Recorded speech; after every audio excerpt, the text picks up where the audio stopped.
Okay, so papunta na tayo ng Pulo guys para magayos. Today is Good Friday or Biyernes Santo. Mamadali na tayo guys kasi medyo magang posisyon ngayon alas 5. So alas 7 pasado na. Kailangan makapag-ayos na tayo ng karot saka mabisan si Lazaro sa Pulo. Okay guys, so nandito na tayo sa Pulo. Bisa natin si Lazaro ng mabilis. Good morning Lazaro.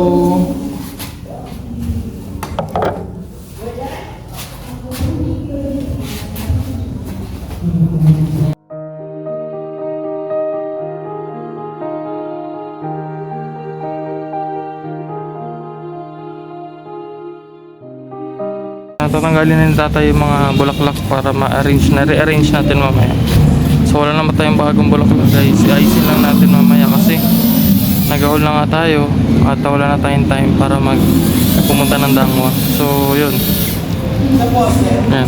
So habang binibisa ko si Lazaro, si tatay na ayos niya muna yung karo. Tatanggalin niya muna yung mga bulaklak mamaya. Guys, ayun yung bulaklak.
So yun guys, natapos na tayo mag-design ng karo natin. So simple lang tayo ngayon, puti lang.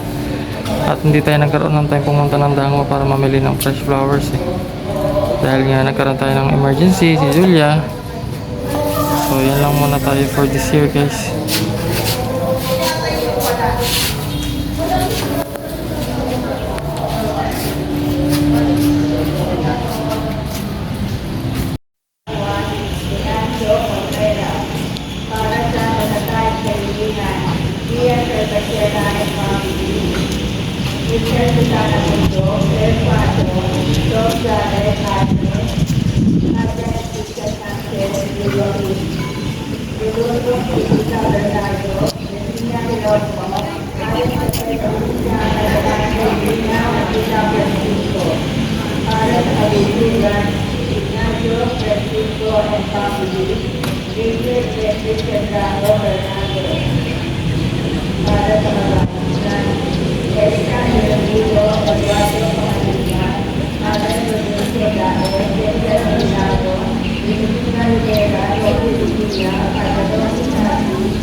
ni Jesus mula sa kamatayan. Siya'y naging tanda ng kapangyarihan ni Jesus laban sa kamatayan. Ang imahen ay nasa pangangalaga ni Ginoong Jeffrey Marcos at pamilya.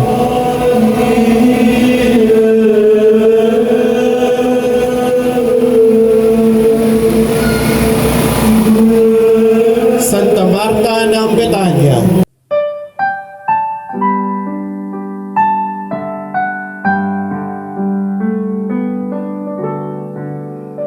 Nagsilakad kapag kuwan naparoon sa libingan, ani Jesus na maalam. Hayo na at inyong buksan ang batong nakararaga.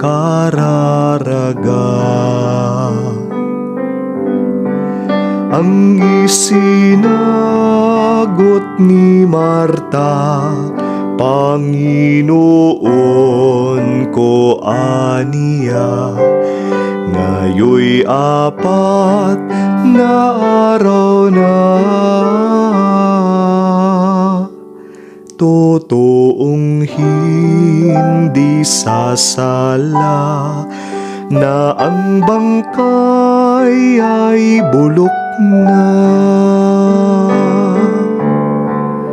Ang tugon ni Hesu Kristo, diliwi ka ko sa iyo, paniwalaan mo ako. Makikita mong totoo, mabubuhay ang kakamo. Ano pa nga at binuksan yaong takip na libingan niyong kaila sarong bangkay,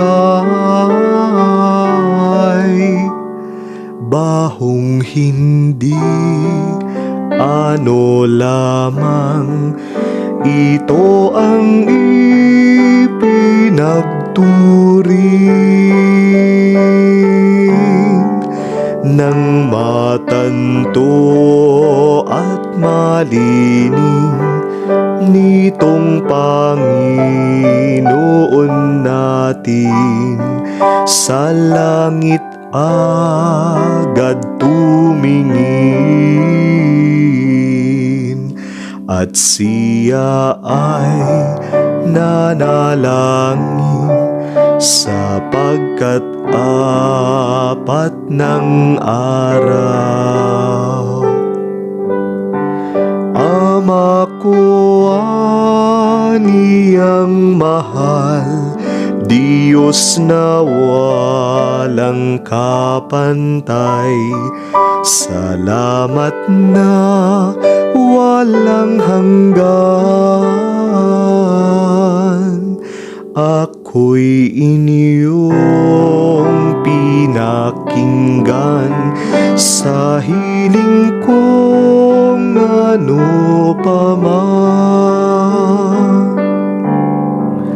Kaya winika ko ito, O Diyos amang hari ko, nang makilalang totoo,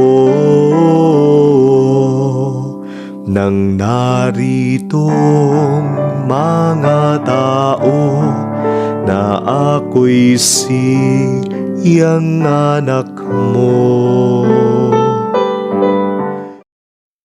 Okay guys, so pauwi na kami. Pauwi na si Lazaro. Thank you po. Nakaraos tayo ng Biyernes Santo. Ayan guys, malapit na tayo sa bahay. Uwi na tayo. Malapit tayo sa bahay.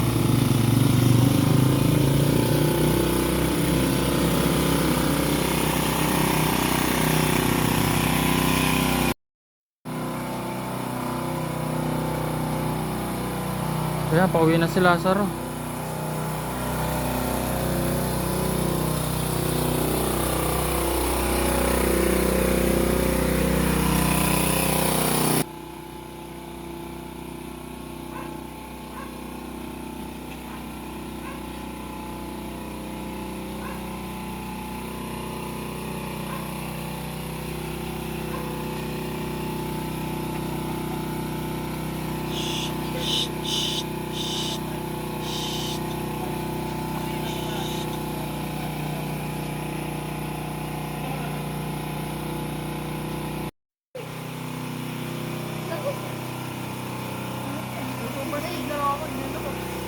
Akala ko iba.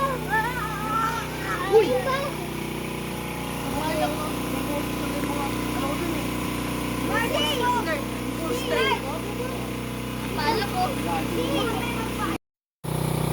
Ayan guys, nakauwi na tayo sa wakas after 1 hour ng paglalakad mula sa simbahan, no? So natapos na naman ang ating 2026 na Holy Week, Miyerkules Santo, at ngayon ay Biyernes Santo. So maraming salamat po Panginoon sa natapos na aming gampanin, gawain sa simbahan, at salamat din po San Lazaro dahil pinapahintulutan niyo po kami na mailabas ang iyong imahen. Sana po gumaling na po si Julia sa kanyang sakit, at saka sa 10 po naming pamilya. Sana po huwag po kami magkakasakit. At yun lamang po, maraming salamat po. Kita-kita po tayo ulit next year, 2027 naman po na Holy Week. Thank you po.